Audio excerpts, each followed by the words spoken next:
Hello, this is Required Fields, and I'm going to do another installment in my Catalog Cripplers series today. Anyways, the band that I'm going to discuss is a band that's very important name for the development of underground extreme metal. The band that I'm going to be discussing is Bathory, and the album I'm going to be discussing is their 8th album, Octagon. Now, Bathory is considered to be a very crucial name for underground extreme metal. They released their they started out in the early 1980s, and the band is considered to be pioneers of black metal. They released their black metal trilogy, the 1984 self-titled release, 1985 their return, and the album that I personally consider to be hands down the best of that trilogy, 1987's Under the Sign of the Black Mark. And then after that, they released their Viking metal trilogy, which consists of 1988's Blood, Fire, Death, which I actually consider to be a mix of black metal, Viking metal, and thrash metal. Saying calling it black thrash isn't really too far off, to be honest. And anyways, then there's 1990's Hammerheart and 1991's Twilight of the Gods. Now, Twilight of the Gods is actually originally intended by Quorfon to be the very last Bathory album.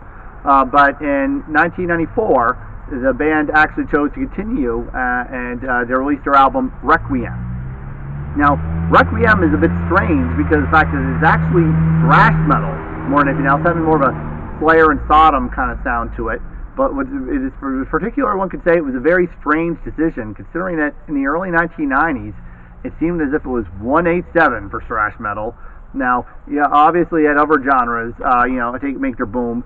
Death metal, for example, had obviously had a big boom in the early 1990s. There was only a few death metal bands in the 1980s who at least had proper full-length albums out. It wasn't really truly a proper movement until the start of the 1990s. But yes, 1990 and 1991 are both incredibly important years for death metal, as many of the genre's most important and iconic albums for the genre came out, and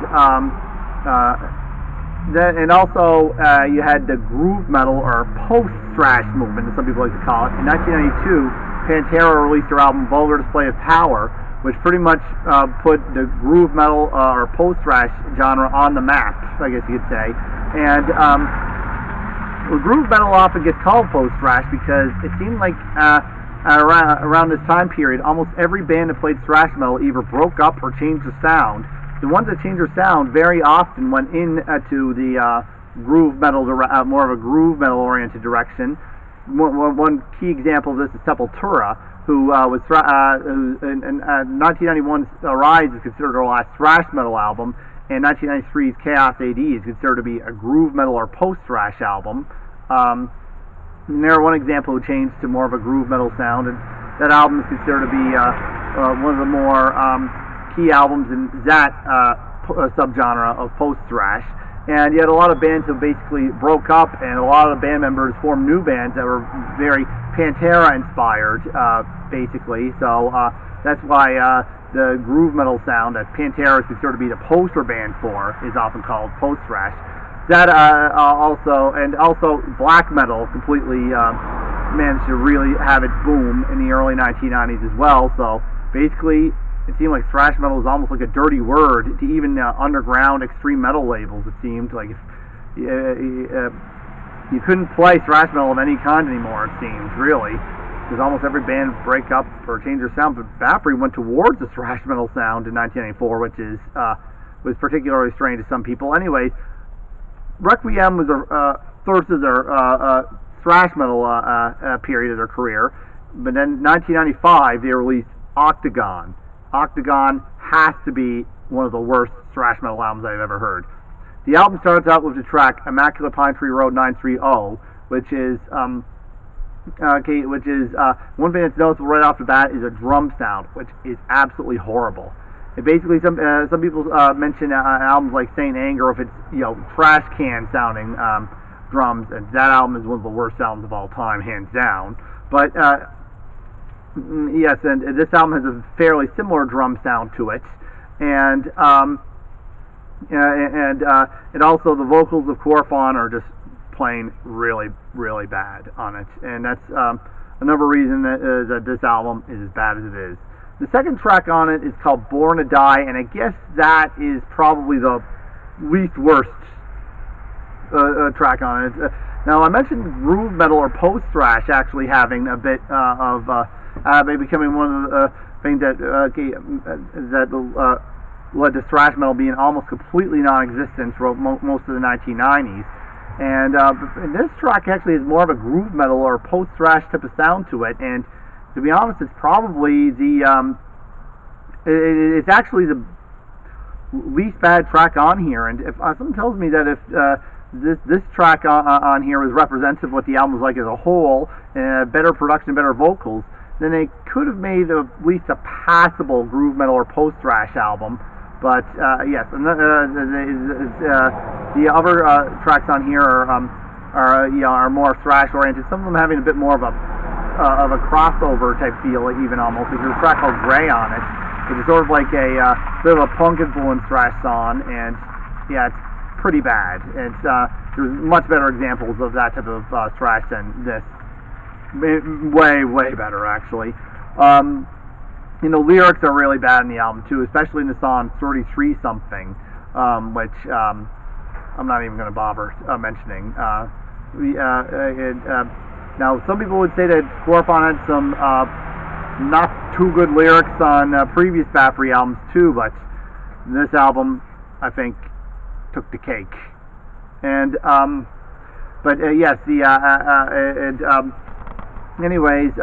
but yes, Octagon, which is the 8th Bathory album. I assume that's why it's called Octagon, and it was released in 1995, and obviously it didn't breathe new life into thrash metal, clearly, and now, thrash metal did make a comeback eventually, around the turn of the century, when you had, I guess, a lot of people who got into metal in the 1990s wondered, why isn't there anything like any new bands like this? And I kind of wish they kind of were around when thrash metal had its boom, and because any band that was left that was still playing thrash metal, they were still active technically, had new albums that were in a different style. And to be honest, I don't blame a lot of those bands for having changed, because I guess they just want to do something different after a while. But yeah, no new band to really carry the torch. I guess that's why we had a bit of a comeback from thrash metal in the 21st century. But yes, during the time that thrash metal was like hardest to find, it's too bad that we had an album like Octagon. Easily one of the worst thrash metal albums ever made in any time period. And but yes, mainly vocals are bad. The lyrics are bad. The production is bad. Just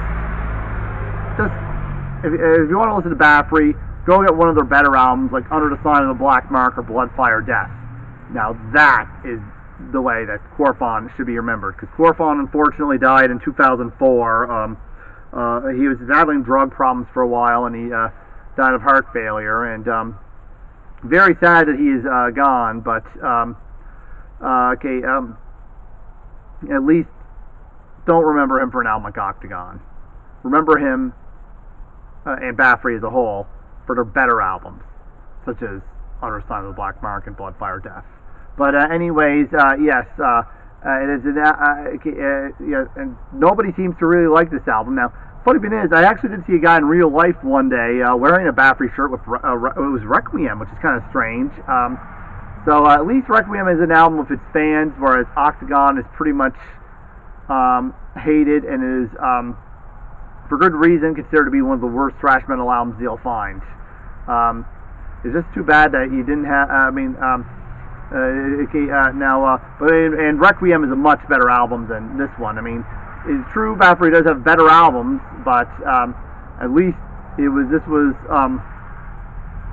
But at least it could say it wasn't. At least it was. It was much better than the follow-up would be. And Bathory would release a few more albums afterwards. Blood on Ice, which actually was written several years earlier, but not released, not recorded until the late 1990s. They had Destroyer of Worlds, and then they had Nordland 1 and Nordland 2, before Corfon's passing in 2004. Now, anyways, so yes, that is the album Octagon by Bathory.